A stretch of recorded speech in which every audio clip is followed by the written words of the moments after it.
Assalamualaikum. Okay gang, so ni aku nak review dekat apa set paling baru lah untuk Roniran untuk tahun 2025. Okay, so set ni dia baru launching bulan lepas ataupun awal bulan lepas lah. Dia memang ada cerita lah pasal ni, dia first casting. Okay, so sebelum aku nak cerita pasal set ni, aku tunjuk dulu dekat apa kenapa yang ni yang ramai orang tengah cari tahun ni lah. Okay, kat sini dia ada 5 set. Okay, yang ni Nissan Skyline GTR yang aku nak review dekat apa. Ni set 1 daripada 5 biji kereta. Okay, so Nissan Skyline GTR R32 Pandem yang aku nak review ni. Lepas tu yang kedua Honda Civic Type R 2007. Yang ni yang first casting Hobi buat lah. Sebab tu yang ramai tengah viral pasal kereta ni. Okay, yang ni Honda Civic Type R. So untuk review kali ni aku akan review 5 biji kereta ni lah. Okay, so aku dah beli set dia untuk 5 biji ni nak review dekat Ampa. So yang nombor 3 ni Mike Mazda RX-3. Yang ni wagon, jenis panjang. Detailing ni lawa. Lepas tu Lancer Evo, yang ni Evo 7 tak silap aku ni. Evo 7 ke Evo 9? Evo 9 yang ni, Evo 9. Sorry, Evo 9. Lepas tu Toyota Supra. Okay, so macam biasa, sebelum aku nak review ni, hampa boleh tekan button subscribe dulu. Lepas tu boleh tekan button loceng untuk support aku. Kalau aku upload video lepas ni, hampa akan dapat notification. Okay, so siapa nak beli kereta ni, aku letak link Shopee dekat pin bawah ni. Hampa boleh beli kat situ.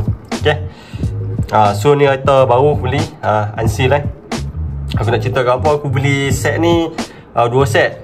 Aku beli sebab nak cari chase. Dia ada chase untuk ni Honda Civic ni warna hitam, tapi tak dapat lah. So aku beli 2 set, tak dapat. Alright, so kita tengok dulu. Macam biasa, tengok dia punya card. Sebabkan ni baru punya version kan. Okay, yang ni premium, soft corner tak ada. Ni sikit lah. Tapi yang ni card baru, tak ada masalah macam tu. J-hook pun tak ada masalah, cantik. Dia punya blister, blister pun lawa, cantik. Okay, belakang pun lawa. Yang ni card Malaysia. Yang ni premium.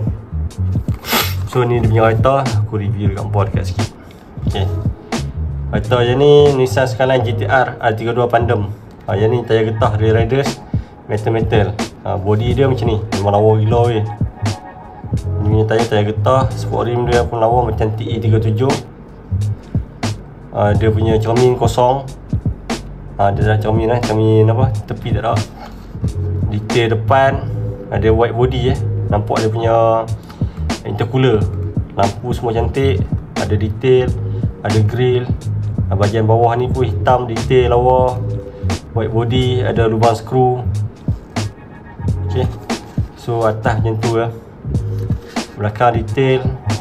Spoiler dia, aku rasa spoiler plastik bukan besi. Spoiler plastik, ada tulisan GTR, Nissan. Lepas tu ada Pandem. Okay, bawah dia base besi ni. Detail base pun lawa agak. Ada apa, pipe exhaust. Lepas tu axle ada, depan belakang, main talent, logo Hot Wheel. Memang lawa ni. So kalau apa nak beli kan, nak jadi kolektor boleh lah.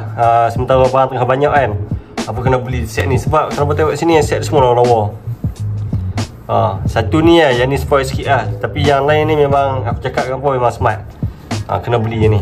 Alright, so kalau ada benda nak tanya, boleh komen kat bawah. Jumpa lagi dekat next video aku yang akan datang. Jangan lupa subscribe, komen, like dan share. Okay, so untuk item ni aku boleh bagi rating 10/10 sebab dia punya detail apa boleh tengok memang cantik. Okay, so jumpa lagi dekat next video aku yang akan datang. Bye, Assalamualaikum. Mana pagi ni.